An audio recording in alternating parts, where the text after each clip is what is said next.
you can look at Donald Trump and see what you described as an honest crook, and there is all the evidence of his wrongdoing that goes back 50 years, and you know, we could make a list. We'd be here until Christmas. Yep, the man's got immense character flaws. Not character flaws, criminality. I do not think he's a good person. But then you've got Joe Biden over there, and you've got no evidence whatsoever of his malfeasance or misbehaviour, but you're absolutely convinced he's a wrong-un. So would you mind if I... Again, I would refer back to the Panorama program that I saw, which appalled me. Yes, but was he in it? A news crew can go over, pretend to be a lobbyist. But was Joe Biden in? What is going on, everybody? Prime speaks here, and listen. I know this clip is from 2021, but I am bringing it to you right now because James O'Brien just did something in 4 minutes that most political journalists spend entire careers failing to do. He sat with a Trump supporter who admitted he had never heard of Joe Biden before he became a candidate, admitted he had no facts about Biden's corruption, and then watched that same man say he was absolutely certain Biden spent 50 years lying anyway. And then O'Brien asked the question that should be asked in every single one of these conversations. Who did this to you? Not as an insult, as a genuine question. You were not born like this. At some point someone turned you into a person who is absolutely convinced of things despite having zero evidence for them. And the answer he gave on a suburban traffic stop in America and tells you everything about how this psychology actually works. Hit that subscribe button and give this video a thumbs up because on Prime Speaks, the receipts never expire. This is the atmosphere that Donald Trump has come into. The average Americans don't vote because they're just disenchanted with the entire thing. They think they're all crooks. It doesn't matter. And for people to scoff and say, oh, well, there's no proof of that. Oh, it can't be true. Yes. I'm sorry, man. I just think that's a little bit naive. Yeah, I mean, so you're talking about an environment of because Trump is the crook that they thought all politicians were, but he comes. But the thing is he's an honest crook, mate. You know what I'm saying? He's not hiding it. You know, you say that, oh, Biden sounded like a statesman, like that's a good thing. Yes, it's not. Right. It's somebody who spent their life being a polished liar, taking corporate agenda and pushing it through. Are you describing these are not good things. Are you describing what you think now, or what you think they think? This is what I believe, and this is I've spoken to many of my friends back in America. We talk about these things, you know, and you've got the whole media juggernaut if I asked you to persuade me that Joe Biden was a polished liar, what would you do? I just pointed his 50-year career. Yeah, well, go on. How else could he possibly stay in power? I mean, this is the whole that's thing a question. That's a question, not an answer. From outside. No, I know, but I just want you to. I'll be honest with you, man. I don't have any facts because I didn't know anything about Joe Biden before I heard his name as the elector. But you're absolutely certain that he spent half a century lying. If he's a politician, he's been in the job for that long. I don't see how he could avoid it. But you just said you'd never heard of him before last year. I don't need to hear. He was vice president. This is what I think of average American. Shouting louder doesn't make any more sense because he was vice president for 8 years. Right. Again, I'd never heard of him. Yeah. I'd never heard of him. I mean, is it fair to suggest? Is it fair to suggest that you may not be the best qualified commentator on American politics? I'm just trying to give you a look into. And I am. You've given me a very interesting look, Jim. I'm the average person as well. You may be, but you've admitted you know absolutely nothing, but you're certain of your prejudices. I'm certain that this is the way that it's going to be looked at by the people like Trump's followers. No, that's why I said to you, are you telling me what you think, or are you telling me what you think they think? I'm telling you what I think. I'm telling and you you think that Joe Biden between my friends that I've spoken to about the subject. I understand that. I mean, I find it horrible what you're describing, but I don't think you're lying. I think you're being honest. So you can look at Donald Trump and see what you described as an honest crook, and there is all the evidence of his wrongdoing that goes back 50 years, and you know, we could make a list. We'd be here until Christmas. Yep, the man's got immense character flaws. Not character flaws, criminality. I do not think he's a good person. But then you've got Joe Biden over there, and you've got no evidence whatsoever of his malfeasance or misbehaviour, but you're absolutely convinced he's a wrong-un. So would you mind if I... Again, I would refer back to the Panorama program that I saw, which appalled me. Yes, but was he in it? A news crew can go over, pretend to be a lobbyist. But was Joe Biden in? Was Joe Biden in it? No. So are you, in it. I've got two questions. Do you recognise on any level how ridiculous you sound? And I say that affectionately. Okay, all right, yeah, I suppose so. So now, And the second question is, who did this to you?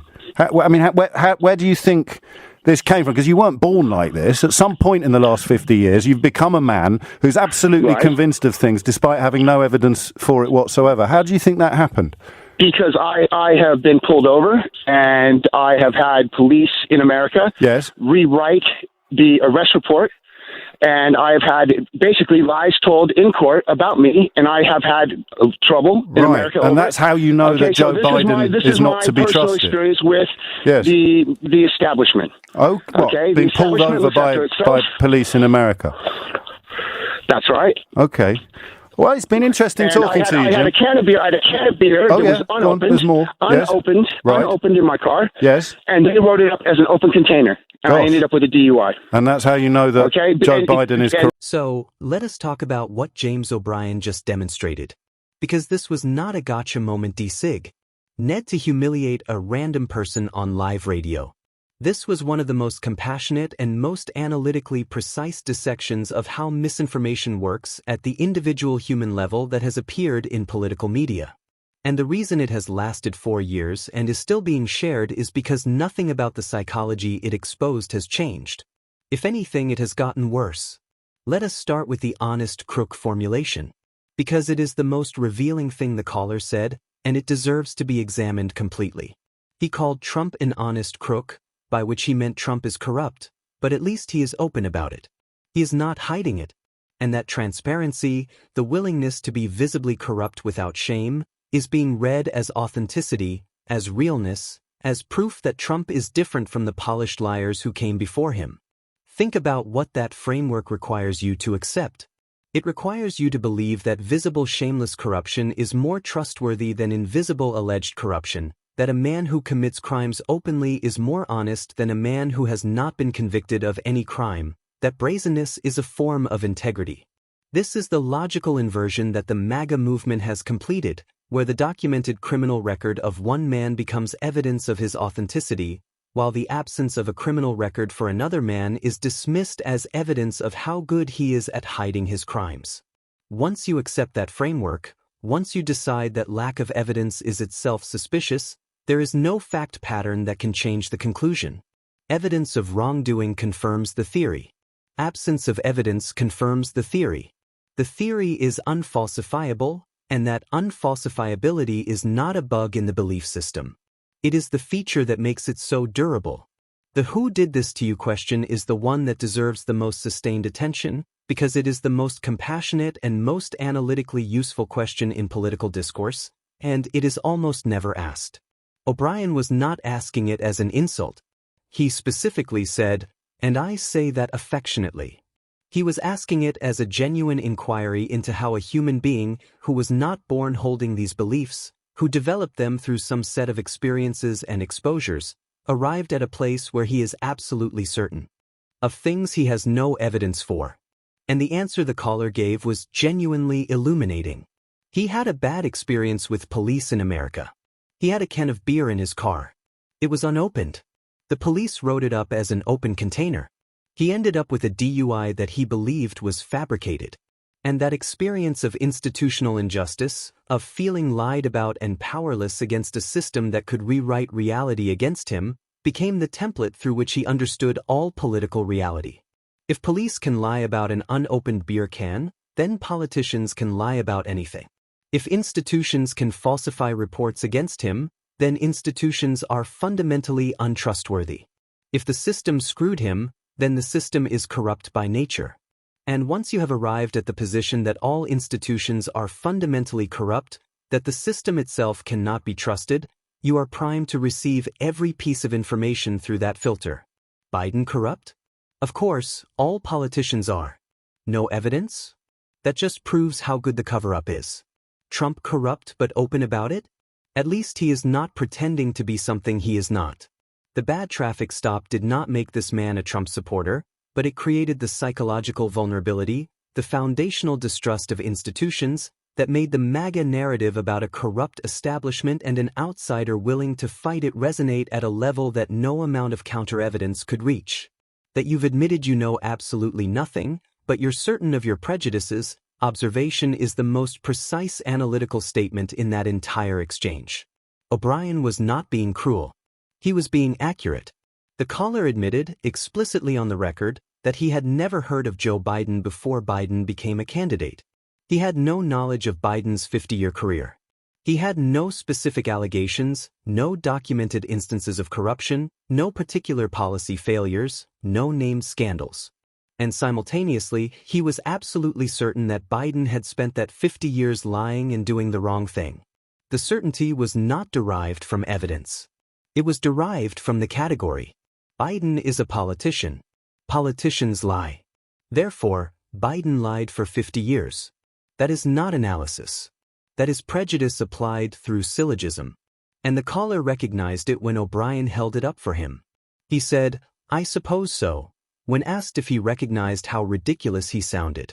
He could see it momentarily, and then went back to the framework anyway, because the framework is not held in place by evidence. It is held in place by emotion and identity. And those are not moved by logical demonstration. The Panorama program detail is the one that most efficiently illustrates how misinformation actually travels. He cited a BBC Panorama documentary as evidence that the American establishment and by extension, Biden, is corrupt. O'Brien asked the obvious question, was Joe Biden in it? So, a documentary about corruption in American institutions that did not feature Joe Biden became evidence of Joe Biden's corruption. Because the template, institutions are corrupt, Biden is an institution person, therefore Biden is corrupt, does not require specific evidence. It requires only that a general impression of institutional corruption exist and that Biden be associated with institutions. This is how most political misinformation actually works. Not through specific lies about specific people, but through the construction of a general narrative. The system is corrupt. The media lies. The establishment protects itself. That becomes the lens through which every specific claim is evaluated. Once the lens is in place, you do not need evidence for specific claims.